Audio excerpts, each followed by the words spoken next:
Hello friends, स्वागत है आप सभी का डीएलएस न्यूज चैनल पर एक बार फिर से। तो आज तारीख हो गई 6 जुलाई 2021 दिन मंगलवार। बात करेंगे आज के मुख्य समाचार और टुडे ब्रेकिंग न्यूज के अपडेट वीडियो में नजर डालते हैं देश भर की तमाम बड़ी खबरों पर। सरकार के कुछ बड़े फैसलों के साथ ही सीबीएसई के स्टूडेंट्स के लिए भी बड़ी खबर है। परीक्षा का कार्यक्रम जारी हो चुका है। कुछ सीबीएसई की नई स्कीम भी लॉन्च की गई है। क्या मैं आपको बताऊंगा। कोरोना वायरस की तीसरी लहर को लेकर भयंकर चेतावनी आ चुकी है, जानेंगे। वहीं आम आदमी के लिए, उपभोक्ता यानी कि ग्राहकों के लिए कुछ नए नियम भी निकल कर आ रहे हैं, वो भी मैं आपको बताऊंगा। मोदी सरकार के कुछ बड़े फैसले हैं। आइए दोस्तों, एक एक करके आज के 50 बड़ी ही इंपॉर्टेंट यानी कि महत्वपूर्ण बड़ी खबरों पर नजर डालते हैं फटाफट से। बिल्कुल आप बने रहेगा मेरे साथ इस वीडियो में और एकदम पूरा लास्ट तक देखते रहिएगा। आपका बिना टाइम वेस्ट किए सीधे ले चल रहा हूं पहली खबर में। तो देखिए, पीएम मोदी का कहना है कि कोरोना के खिलाफ लड़ाई में शुरुआत से ही भारत अनुभव और संसाधनों को साझा करने के प्रति संकल्पित रहा है। दरअसल बात कुछ यूं है कि कल ही कोविन ग्लोबल एनक्लेव था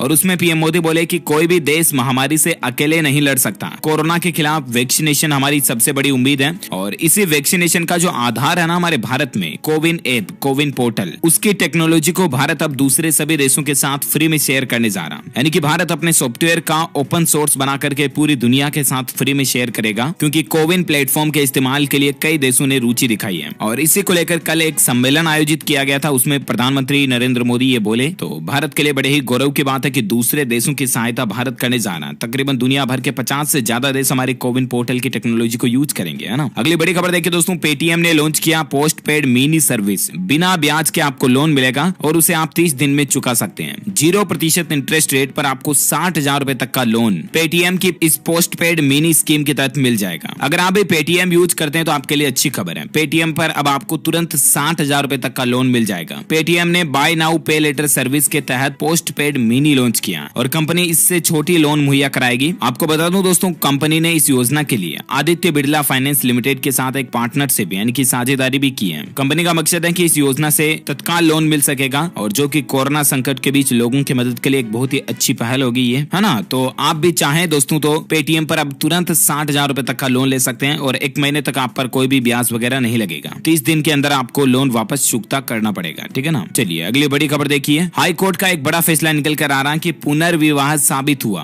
तो पहले पति की संपत्ति पर विधवा का हक खत्म हो जाएगा। दरअसल बहुत बार ऐसे केसेस देखे जाते हैं कि अगर किसी महिला के पति की मौत हो जाती है तो वो महिला उस पति की जो हिस्सेदारी में संपत्ति आ रही है उसकी तो हकदार होगी, जाहिर सी बात है, राइट। लेकिन अगर वो महिला दूसरी शादी कर लेती है यानी कि पुनर्विवाह कर लेती है तो फिर जो पहले वाले पति की संपत्ति पर जो विधवा महिला का हक था ना, वो खत्म हो जाएगा। हाईकोर्ट में एक ऐसे ही केस की सुनवाई के दौरान हाईकोर्ट ने बड़ा फैसला दिया है। फिर उस महिला का हक दूसरी शादी जो पुनर्विवाह करेगी उस पति की संपत्ति पर उस महिला का हक रहेगा। पहले वाले पति की कोई भी संपत्ति पर उस महिला का किसी भी तरह का कोई हक नहीं रहेगा। छत्तीसगढ़ हाई कोर्ट ने इस तरह का दूरगामी महत्व का फैसला सुनाया है। वाकई में ये बहुत ही महत्वपूर्ण फैसला है, क्योंकि समाज में बहुत तरह के ऐसे केसेस देखे जाते हैं जिनमें महिलाएं फिर दो पतियों की संपत्ति पर अपना अधिकार हक जमाती हैं। तो ऐसा नहीं होगा, है ना। और अगली बड़ी खबर देखिए दोस्तों, दिसंबर तक 50,000 गाँव को हर घर नल परियोजना से शुद्ध पानी मिलना शुरू हो जाएगा। उत्तर प्रदेश के मुख्यमंत्री योगी आदित्यनाथ सरकार की तरफ से बड़ी घोषणा की गई है। यूपी में तकरीबन 50,000 गाँव को दिसंबर महीने तक यानी कि इस साल के अंत तक हर घर नल परियोजना से घर घर शुद्ध पानी नल के जरिए मिलना शुरू हो जाएगा। तो ये वाकई में दोस्तों यूपी के सीएम योगी आदित्यनाथ की बहुत ही अच्छी पहल है। अगली बड़ी खबर देखिए, इनकम टैक्स रिटर्न भरने की टेंशन अब खत्म हो चुकी है, क्योंकि नए ई पोर्टल पर आप सीए भी जोड़ सकेंगे। आप भी इसका फायदा कैसे उठा सकते हैं, तो आपको बता दूं, नया जो ई पोर्टल लॉन्च हुआ ना इनकम टैक्स का, उनमें टैक्स पेयर को बड़ी राहत मिलेगी जो अपना इनकम टैक्स रिटर्न या कोई भी दूसरा फॉर्म भरने में मुश्किल महसूस कर रहे हैं। तो ये काम टैक्स पेयर्स की ओर से सीए या ईआरआई करेंगे और आप खुद इन्हें जोड़ या हटा सकेंगे। ये फैसिलिटी आपको इनकम टैक्स के नए पोर्टल पर देखने को मिलेगी, ठीक है ना। आपको ई फाइलिंग पोर्टल पर माई सीए सर्विस का इस्तेमाल करते हुए अपने लिए किसी सीए को जोड़कर असाइन कर पाएंगे आप। इतना ही नहीं, आपको अगर वो पसंद नहीं आ रहा, उसका काम अच्छा नहीं लग रहा, सर्विस अच्छी नहीं लग रही, तो उस सीए को हटा भी पाएंगे, है ना। और इसके अलावा दोस्तों, इनकम टैक्स रिटर्न वालों के लिए एक और अच्छी खबर देखिए, सीबीडीटी ने करदाताओं को राहत दी है। अब इस तारीख तक मैनुअल फॉर्मेट में भी सबमिट करा पाएंगे फॉर्म 15CA और फॉर्म 15CB। इसको अब आप 15 जुलाई तक सबमिट कर सकते हैं, जिसकी लास्ट डेट पहले 30 जून थी, तो इसको एक्सटेंड करके 15 जुलाई कर दिया, ठीक है ना। इसको लेकर देख सकते हैं आप, गवर्नमेंट ऑफ इंडिया की तरफ से ऑफिशियल प्रेस रिलीज भी किया गया है। चलिए अगली बड़ी खबर देखिए दोस्तों, यूपी में जिला पंचायत अध्यक्ष के बाद अब चुने जाएंगे ब्लॉक प्रमुख और 8 जुलाई को इनके नामांकन शुरू होने जा रहे हैं और 10 जुलाई को मतदान यानी कि वोटिंग होगी। यूपी में ब्लॉक प्रमुख पदों के लिए 8 जुलाई को दिन में 11 बजे से लेकर शाम को 3 बजे तक तो नामांकन पत्र भरे जाएंगे और 8 जुलाई को शाम 3 बजे बाद नामांकन पत्रों की जांच भी की जाएगी। 10 जुलाई को दिन में 11 बजे से लेकर 3 बजे तक ब्लॉक प्रमुख चुनने के लिए मतदान होंगे, ठीक है ना, यूपी में। वहीं देखिए राजस्थान राज्य में निर्वाचन आयोग ने की नगर निकाय उपचुनाव की तारीखों की घोषणा। जी हाँ, 2 अध्यक्षों के चयन के लिए 5 अगस्त और 18 सदस्यों के चयन के लिए 26 जुलाई को मतदान होगा। नगर निकाय उपचुनाव की घोषणा के साथ ही निर्वाचन क्षेत्र में आदर्श आचार संहिता भी लागू हो गई है, जो चुनाव प्रक्रिया होने तक लागू रहेगी राजस्थान राज्य में, है ना। अच्छा, वहीं अगली बड़ी खबर देखिए दोस्तों, घरेलू उड़ानों के लिए सरकार ने यात्रियों की क्षमता को बढ़ा दिया। इतने दिन कोरोना के कारण यात्रियों की क्षमता को कम कर रखा था, 50% के लगभग ही हवाई कंपनियां अपने यान में यात्री बिठा सकती थी, लेकिन अब इसको बढ़ाकर 65% कैपेसिटी कर दी है। अब एयरलाइंस कंपनियों के विमान जो है वो 65% यात्रियों के साथ विमान को उड़ान भरा सकेंगे। ओके, तो ये रूल सरकार ने बदल दिया है। और अगली बड़ी खबर देखिए, 7 जुलाई को यानी कि कल होगा नरेंद्र मोदी कैबिनेट का विस्तार। बिहार के कई बड़े दिग्गज नेता भी मंत्री बन सकते हैं। दरअसल बात कुछ यूं है कि अभी जो मोदी सरकार का दूसरा साल चल रहा है, नरेंद्र मोदी सरकार 2.0, इसका पहला कैबिनेट का विस्तार 7 जुलाई को हो सकता है। मीडिया रिपोर्ट्स के मुताबिक कई सारे मंत्री जो है 7 तारीख को शपथ ग्रहण समारोह करेंगे और उसके तहत अलग अलग क्षेत्रों में मंत्रियों की पदों की शपथ लेंगे। तो ये कुछ सरकार की प्लानिंग चल रही है, बाकी देखते हैं आगे और ऑफिशियल अपडेट क्या आता है। ये तो मीडिया रिपोर्ट्स के अकॉर्डिंग खबर है, मैंने आपको बता दी। देखिए फिलहाल अगली बड़ी खबर, राजस्थान राज्य में फ्लैट खरीदारों के लिए काम की खबर है। राजस्थान में रजिस्ट्री पर स्टाम्प ड्यूटी में दी जाने वाली छूट जो है वो अब 30 सितंबर तक बढ़ा दी गई है। 50 लाख रुपए तक के फ्लैट पर सिर्फ 4% ही शुल्क लगेगा 30 सितंबर तक, है ना। तो राजस्थान की अशोक गहलोत सरकार ने इस छूट को अब सितंबर तक बढ़ा दिया है। अच्छा, अगली बड़ी खबर देखिए, मध्य प्रदेश में कोरोना की तीसरी लहर की संभावना के चलते अभी नहीं खुलेंगे स्कूल वगैरह। हालांकि मध्य प्रदेश के मुख्यमंत्री शिवराज ने ट्यूशन फीस न बढ़ाने का आदेश दिया। जो कोई भी स्कूल या टीचर वगैरह जो स्टूडेंट्स की ट्यूशन क्लासेस ले रहे हैं वो अपनी ट्यूशन फीस नहीं बढ़ाएं, ये एमपी के सीएम का आदेश है। वहीं देखिए दोस्तों, देर रात राजधानी दिल्ली एनसीआर में भूकंप के झटके देखे गए। हरियाणा के झज्जर में भूकंप का केंद्र था। राजधानी दिल्ली में भूकंप की तीव्रता 3.7 रही। हालांकि गनीमत रही दोस्तों की कोई जान माल का नुकसान नहीं हुआ। अच्छा, अगला अपडेट देखिए दोस्तों, कोरोना काल में आईसीएसई और आईएससी बोर्ड के छात्रों को राहत मिली है। 10वीं और 12वीं के सिलेबस में कटौती का फैसला किया गया है। CISCE यानी कि council for Indian school certificate examination ने आईसीएसई और आईएससी बोर्ड की परीक्षाओं के सिलेबस को कम करने का फैसला किया। यानी कि अब स्टूडेंट्स पर कुछ पढ़ाई का बोझ बर्डन कम रहेगा। इसमें अंग्रेजी के साथ ही अन्य भारतीय भाषाओं के सिलेबस में कटौती की जाएगी, ठीक है ना। और एजुकेशन पर और एक बड़ी खबर देखिए दोस्तों, इसरो जो है वो फ्री ऑनलाइन कोर्स लॉन्च किए हैं। 10वीं और 12वीं तक के स्टूडेंट्स के लिए इसरो ने शुरू किया 5 दिन का ऑनलाइन कोर्स। आप भी अगर दोस्तों अंतरिक्ष से संबंधित कुछ नॉलेज इंफॉर्मेशन जानना चाहते हैं, वो भी बिल्कुल फ्री में, और वो भी हमारे देश के स्पेस एजेंसी इसरो के द्वारा, तो मतलब इससे अच्छी बात और क्या हो सकती है, वो भी बिल्कुल फ्री में। तो आप 20 जुलाई तक रजिस्ट्रेशन कर सकते हैं इसका ऑनलाइन। 10वीं और 12वीं तक के स्टूडेंट्स के लिए एक खास प्रोग्राम इसरो ने लॉन्च किया है। इसरो का फुल फॉर्म होता है Indian Institute of Research Organisation. और ये जो इसरो का कोर्स है, इसका टाइटल रखा गया है पर्यावरण अध्ययन के लिए usefulness of remote sensing and GIS नामक का ये 5 दिवसीय पाठ्यक्रम जो है, इसके लिए स्टूडेंट से आवेदन मांगे हैं। कोर्स में आवेदन की आखिरी तारीख 20 जुलाई रखी गई है। कोर्स से जुड़ी ज्यादा जानकारी आपको इसरो के ऑफिशियल पोर्टल पर देखने को मिल जाएगी, जिसका लिंक मैं आपको नीचे दिए जा रहा हूँ। ये देख सकते हैं आप इसरो स्पॉन्सर की तरफ से इसके बारे में ज्यादा इन्फॉर्मेशन। ओके, और अगली बड़ी खबर देखिए एजुकेशन पर और एक खबर है, CBSE का न्यू स्कीम यानी कि नया परीक्षा पैटर्न लॉन्च हो चुका है। CBSE ने 10वीं और 12वीं के बोर्ड के लिए नई स्कीम का ऐलान कर दिया। अब साल में 2 बार परीक्षाएं होगी। ये देख सकते हैं केंद्रीय माध्यमिक शिक्षा बोर्ड की तरफ से इसको लेकर ऑफिशियल प्रेस नोट भी जारी किया गया। अच्छा, अब ये जो CBSE ने दोस्तों पैटर्न बदला है, इसमें क्या क्या सीन रहेगा तो देख सकते हैं आप। अब CBSE का जो 10वीं 12वीं का बोर्ड एग्जाम होगा ना, इसको 2 भागों में बांटा गया। खास करके इस शैक्षणिक वर्ष के एग्जाम को प्रथम सत्र का एग्जाम नवंबर-दिसंबर महीने में होगा, जबकि दूसरे सत्र की परीक्षा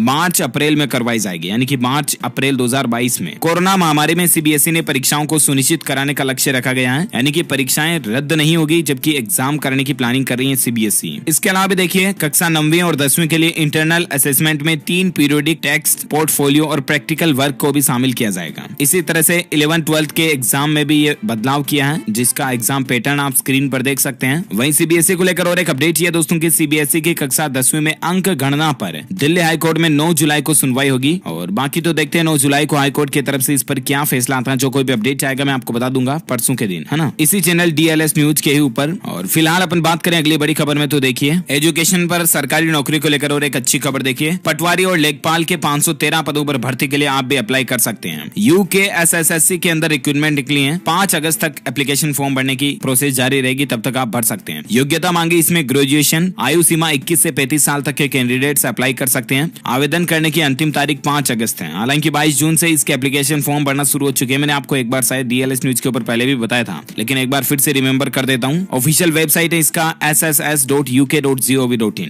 और ये ऑफिशियल नोटिफिकेशन PDF में भी आप देख सकते हैं। ओके, और बाकी एजुकेशन अपडेट देखिए। HP बोर्ड का 10th रिजल्ट 2021 भी अनाउंस हो चुका है। 10वीं के परिणाम जारी हो चुके हैं। 99.70% छात्र पास हुए हैं, यानी कि ऑलमोस्ट 100% स्टूडेंट्स पासिंग ही रही है। अच्छा, अगली बड़ी खबर देखिए दोस्तों। 99 से 124 मिनट में पार करना होगा यमुना एक्सप्रेस वे। अगर इससे कम टाइम लगाओगे ना तो आप पर जुर्माना लगेगा। जी हाँ, अब आप ये सोचकर चौंक रहे होंगे दोस्तों कि यार ये कोई बात हुई कि हाईवे पर अगर जा रहे हैं और इतने टाइम के बीच में आपको आना है, पहुंचना है, वरना आप पर जुर्माना लगेगा। तो दरअसल बात कुछ यूं है कि यमुना एक्सप्रेस वे जो ना हमारे देश के सबसे बड़े नेशनल हाईवेज में से एक है, जिस पर आए दिन एक्सीडेंटल घटनाएं देखने को मिलती रहती हैं। वजह क्या है? लोग बाग सभी ओवर स्पीड में चलते हैं। तो ऐसे में दोस्तों यहाँ पर प्रशासन की तरफ से नियम लागू कर दिया गया कि यमुना एक्सप्रेस वे पर अगर आपकी गाड़ी चल रही है, ठीक है ना, तो जब से आपकी गाड़ी यमुना एक्सप्रेस वे पर स्टार्ट हुई तब से लेकर क्रॉस करेगी ना, तब तक की लंबाई है इसकी लगभग 165 किलोमीटर यमुना एक्सप्रेस वे की लंबाई। तो उस दरमियान अगर आप कार में जा रहे हो तो नियम के मुताबिक कार सवार को कम से कम 99 मिनट तो उस हाईवे को क्रॉस करने में लगाने ही पड़ेंगे। यानी कि इतना धीरे आपको चलना कि कम से कम 99-100 मिनट तो लगे ही लगे, लगभग 1.5 घंटे पौने 2 घंटा। इससे पहले अगर आप सफर को कंप्लीट कर लेते हो तो जाहिर सी बात है आप पर जुर्माना लगेगा और सीधा आपकी गाड़ी के नंबर स्कैन करके ऑनलाइन ही आप पर जुर्माना काट लिया जाएगा, जिस तरह से टोल प्लाजा पर फास्टैग वगैरह से कटता है ना, वैसे। और जो भारी वाहन है, ट्रक वगैरह है, उनको 124 मिनट से पहले एक्सप्रेस वे का सफर खत्म नहीं करना होगा और कार वालों को 99 मिनट से पहले नहीं करना होगा। हालांकि सरकार ने पहले से ही जो ये स्पीड के मानक रखे दोस्तों, ये ऑलरेडी 100 किलोमीटर प्रति घंटा की स्पीड के रफ्तार के हिसाब से है, जो कि वाकई में अपने आप में एक टॉप स्पीड हो सकती है, क्योंकि 100 से ऊपर ले जाना मूर्खता ही होती है। तो कुल मिलाकर के स्पीड लिमिट लगाने के लिए ही ये यमुना एक्सप्रेस वे हाईवे पर यह नया नियम लागू किया। ओके,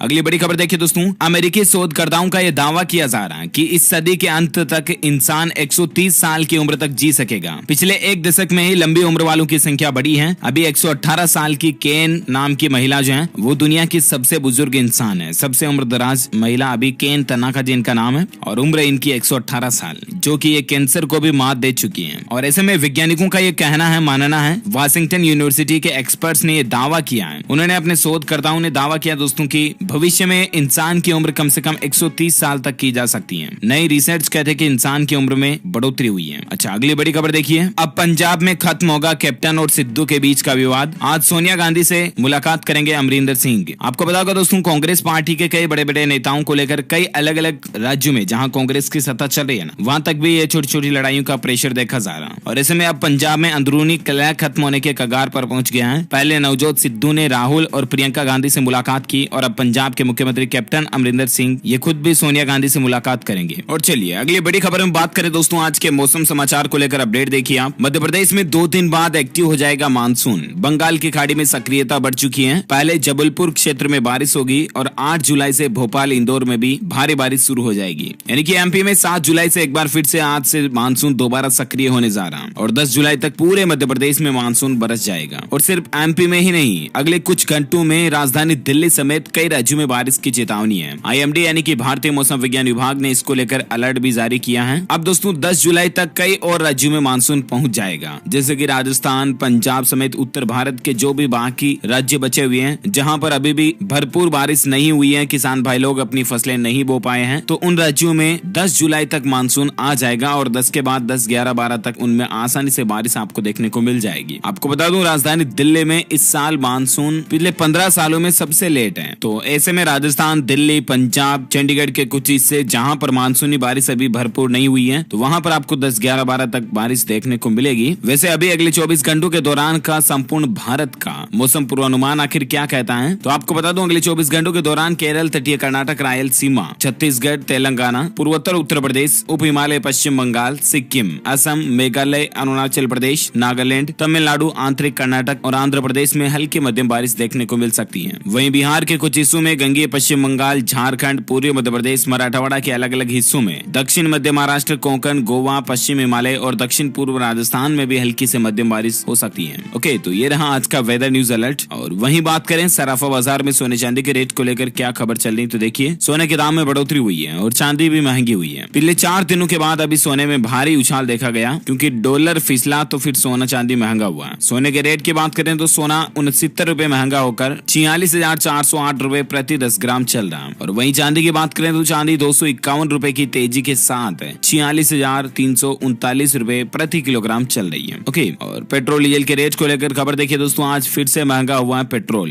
बिहार और महाराष्ट्र सहित अब हमारे देश में 19 ऐसे राज्य हैं जहां पेट्रोल 100 रुपए के पार पहुंच चुका है। यहाँ तक कि मध्य प्रदेश और राजस्थान में तो 110 रुपए प्रति लीटर से भी ज्यादा पेट्रोल के रेट चल रहे हैं। और भी देश के कुछ प्रमुख शहरों के पेट्रोल और डीजल के रेट लिस्ट आप देख सकते हैं स्क्रीन पर। काफी ज्यादा महंगाई बढ़ चुकी है। वहीं अब नजर डालें आज के कोरोना वायरस से संबंधित कुछ बड़ी खबरों में। देखिए आप, बिहार में नीतीश सरकार ने बड़ा फैसला लिया है। बुधवार से यानी कि कल से ही स्कूल कॉलेज वगैरह खुल जाएंगे। बिहार में अनलॉक 4 लागू होने जा रहा है और इसकी गाइडलाइंस भी जारी हो चुकी है। बिहार के मुख्यमंत्री नीतीश कुमार ने घोषणा कर दी दोस्तों की 50% क्षमता के साथ 11वीं और 12वीं के स्कूल खुल जाएंगे। 7 जुलाई से बिहार में अनलॉक 4 लागू हो जाएगा, यानी कि कल से ही। और ऐसे में 50% उपस्थिति, यानी कि आधे स्टूडेंट्स स्कूल में आ पाएंगे। अब आधे एक दिन आएंगे, आधे दूसरे दिन आएंगे। इस तरह से सिस्टम रहेगा और स्कूल कॉलेज 7 तारीख से ही खुल जाएंगे। और ये अनलॉक 4 की गाइडलाइंस अगले महीने 8 अगस्त तक लागू रहेगी। वहीं होटल और रेस्टोरेंट भी 50% क्षमता के साथ बिहार में खुल पाएंगे। और क्या क्या चीजों में छूट मिलेगी देख सकते हैं आप स्क्रीन पर। क्लब, जिम और स्विमिंग पूल भी 50% क्षमता के साथ खुलेंगे। शादी और अंतिम संस्कार में 50 लोगों को अनुमति होगी। इंडोर स्टेडियम में टीका लगा चुके लोग खिलाड़ी के रूप में प्रैक्टिस कर सकेंगे। वहीं प्रतियोगी परीक्षाएं कोरोना प्रोटोकॉल के तहत हो सकेगी। तो ये कुछ रूल्स एंड रेगुलेशंस बिहार राज्य में लागू हो चुके हैं, है ना। इसके अलावा देखिए महाराष्ट्र राज्य को लेकर भी जिन इलाकों में कोरोना खत्म हो रहा है वहां 8वीं से लेकर 12वीं तक के स्कूल खुलने जा रहे हैं। महाराष्ट्र में उद्धव ठाकरे सरकार की तरफ से ये बड़ा फैसला लिया गया है। हालांकि अभी तक इसकी फिक्स डेट नहीं आई है कि किस तारीख से खुलेंगे, लेकिन सरकार का यह कहना है कि जिन इलाकों में कोरोना खत्म हो रहा है वहां पर अब धीरे धीरे स्कूलों की शुरुआत भी की जाए। अच्छा, कुछ और हेडलाइंस न्यूज देखिए आप, जैसे कि हरियाणा में 12 जुलाई तक लॉकडाउन बढ़ चुका है। स्पा सेंटर, स्विमिंग पूल वगैरह ये बंद रहेंगे। 12 जुलाई तक हरियाणा में लॉकडाउन को बढ़ा दिया, ठीक है ना। ठीक वैसे गोवा में भी 12 जुलाई तक लॉकडाउन बढ़ चुका है। कोविड कर्फ्यू या लॉकडाउन गोवा राज्य में भी 12 जुलाई तक बढ़ा दिया गया है। यहाँ पर रेस्तरां, बार वगैरह इनको 50% क्षमता के साथ खोलने की अनुमति रहेगी। वहीं देखिए कोरोना के बीच अब एक और बड़ा खतरा ये देखा जा रहा है कि जो लोग कोरोना से ठीक हो रहे हैं ना, उनके कुछ समय बाद उनकी हड्डियां गल रही हैं। मुंबई में इस तरह के 3 केस देखे गए और ऐसे केसों ने डॉक्टरों की चिंता को भी बढ़ा दिया। जी हाँ, कोरोना संक्रमण से उबरने के बाद अब मरीजों में एवेस्कुलर नेक्रोसिस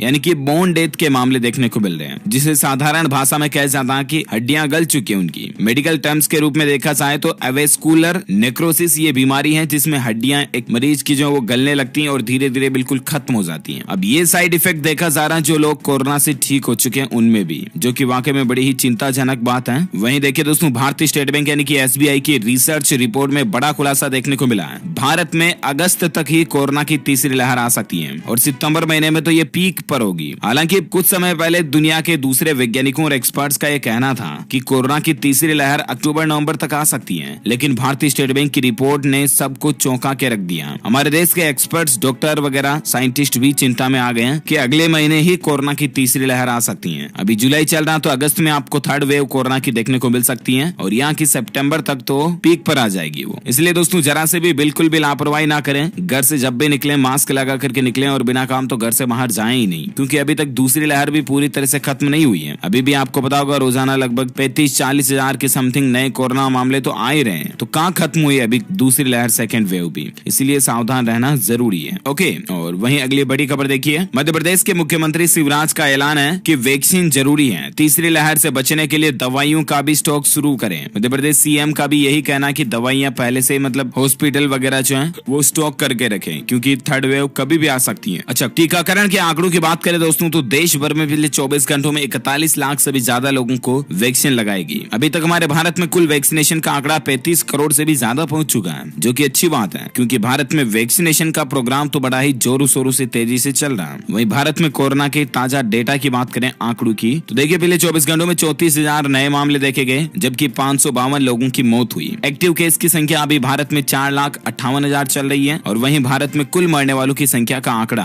4,03,310 से भी ज्यादा हो चुका है। ओके, तो ये रहा भारत में ताजा कोविड डेटा। और आइए दोस्तों आप नजर डालते हैं देश से जुड़ी कुछ और बड़ी खबरों में। देखिए एक इंस्टीट्यूट की रिसर्च में इस बात का खुलासा हुआ है। Beckmann institute for advance science and technology की रिसर्च में ये बात का पता चला दोस्तों कि जो महिलाएं महिलाएं अपनी सहेलियों के संपर्क में रहती हैं, उन महिलाओं में अन्य महिलाओं की तुलना में स्ट्रेस लेवल काफी कम देखा गया, क्योंकि वे महिलाएं खुश रहने के विकल्प आसानी से ढूंढ लेती हैं। क्योंकि महिलाएं जब अपने दोस्तों के साथ घुल मिल करके रहती हैं तो उनके शरीर में कार्टिसोल एक स्टेरॉइड हार्मोन है जो कि मूड कंट्रोल करता है, जो शरीर में तनाव को कम करने वाला मुख्य हार्मोन होता है, वो काफी ज्यादा सक्रिय हो जाता है और उससे उनके शरीर में स्ट्रेस लेवल काफी कम देखने को मिलता है। ओके, अगली बड़ी खबर देखिए दोस्तों, बॉलीवुड के जो कॉमेडियन है राजपाल यादव, उनको तो आप जानते होंगे, उन्होंने 50 साल की उम्र में अपना नाम बदल दिया। ऑफिशियली अनाउंसमेंट कर दिया उन्होंने कि अब उनका नाम राजपाल यादव नहीं बल्कि राजपाल नौरंग यादव के नाम से जाना जाए। चलिए साथ ही अगला अपडेट देखिए, तकनीकी विश्वविद्यालय एवं पॉलिटेक्निक महाविद्यालय ने एग्जाम शेड्यूल जारी कर दिया। जुलाई और अगस्त में परीक्षाएं हो सकती हैं। हम बात कर रहे हैं राजस्थान के सबसे बड़े तकनीकी विश्वविद्यालय और पॉलिटेक्निक महाविद्यालय की। यहाँ पर एग्जाम 2021 को लेकर निर्देश जारी कर दिए हैं। वही खबर देखिए, भारत के नाम पौधारोपण का एक विश्व रिकॉर्ड बन चुका है। कल ही दोस्तों तेलंगाना राज्य में 1 घंटे में 10 लाख पौधे लगा करके भारत ने ये रिकॉर्ड बनाया। भारत में ग्रीन इंडिया चैलेंज के तहत आदिलाबाद जिले में 1 घंटे में 10 लाख पौधे लगाकर Guinness book of world records ने भारत को दुनिया भर में नाम रोशन कर दिया है, जो कि हम सभी भारतीयों के लिए बड़े ही गौरव की बात है। आप भी एक पौधा जरूर लगाएं दोस्तों। अच्छा देखिए अगला अपडेट, ई कॉमर्स कंपनियों को बड़ी राहत मिली है। सरकार ने कंज्यूमर प्रोटेक्शन रूल लागू करने के लिए जो ड्राफ्ट है उसकी डेडलाइन को 21 जुलाई तक बढ़ा दिया और ऐसे में अब इस ई कॉमर्स से जुड़े सभी स्टेक होल्डर्स और पब्लिक आम जनता भी 21 जुलाई तक अपने सुझाव सजेशन जो है वो आप सरकार को भेज सकते हैं अगर आपको इस कंज्यूमर प्रोटेक्शन रूल में कोई मॉडिफिकेशन बदलाव चाहिए तो। ओके, और अगला अपडेट देखिए, मंत्रिमंडल की पहली बैठक में बेरोजगारों को सौगात मिली है। 22,000 से ज्यादा रिक्त पदों पर भर्ती होगी। कल ही उत्तरांचल की मंत्रिमंडल बैठक में यह फैसला लिया गया, जो कि यहाँ राज्य के स्टूडेंट कैंडिडेट के लिए राहत की बात है। वहीं व्हाट्सएप को लेकर अपडेट देखिए दोस्तों, अब आप अपने कंप्यूटर से भी व्हाट्सएप से वॉइस और वीडियो कॉल कर पाएंगे। हमेशा फोन को पास रखने का झंझट खत्म हो चुका और आपके कंप्यूटर में फोन आ भी जाएगा, व्हाट्सएप कॉल जो भी होगी, वीडियो कॉल या ऑडियो कॉल वो भी। यानी कि व्हाट्सएप ने डेस्कटॉप वर्जन के लिए भी कॉलिंग सर्विस लागू कर दी है। हाल के अपडेट में व्हाट्सएप ने नया फीचर जारी कर दिया है। हालांकि दोस्तों अभी तक ये फीचर web.whatsapp.com यानी कि व्हाट्सएप जो हम ब्राउजर में चलाते हैं उस पर देखने को नहीं मिलेगा आपको, बल्कि व्हाट्सएप का जो विंडोज एप्लीकेशन आता है या अगर आप मैक ओएस यूज करते हैं एप्पल का iMac वगैरह, तो उसके लिए जो व्हाट्सएप का ऐप आता है ना, जिसे आप www.whatsapp.com/download के लिंक से डाउनलोड कर सकते हैं। वहां से डाउनलोड हुए एप्स में आपको विंडोज और मैक ओएस दोनों के ही लिए व्हाट्सएप कॉलिंग की सुविधा मिल जाएगी। वीडियो कॉल या ऑडियो कॉल कोई भी आप अपने पीसी से कर पाएंगे। ओके, तो इसी कड़ी में दोस्तों आज दिन भर की तमाम बड़ी खबरें, मुख्य समाचार, टुडे ब्रेकिंग न्यूज का अपडेट वीडियो यहीं फिनिश होता है। वैसे आप मुझे नीचे कमेंट करके बताइए कि भारत में सबसे ज्यादा बोली जाने वाली भाषा कौन सी है? Which is the most spoken language in India? Comment करके बताइए और जो लोग इसका सही जवाब इस वीडियो के नीचे कमेंट बॉक्स में देंगे ना, वो रैंडमली सेलेक्ट किए जाएंगे हमारी DLS न्यूज टीम की तरफ से और आप जीत सकते हैं एक शानदार सरप्राइज गिफ्ट जो कि गिव अवे के रूप में आप तक पहुंचे दिया जाएगा। इसी साथ ही अगर आपको ये वीडियो अच्छा लगा तो इसे लाइक कीजिए, शेयर भी कीजिए अपने दोस्तों के साथ फेसबुक और व्हाट्सएप पर। और हाँ, आप हमारे चैनल DLS न्यूज को सब्सक्राइब करके बेल आइकन भी जरूर दबा देना ताकि आपको रोजाना के ताजा अपडेट्स तुरंत आपके मोबाइल पर मिल जाएंगे। ओके, मिलेंगे अगले नेक्स्ट अपडेट में, तब तक के लिए thank you, take care, good bye, जय हिंद, जय भारत, वंदे मातरम।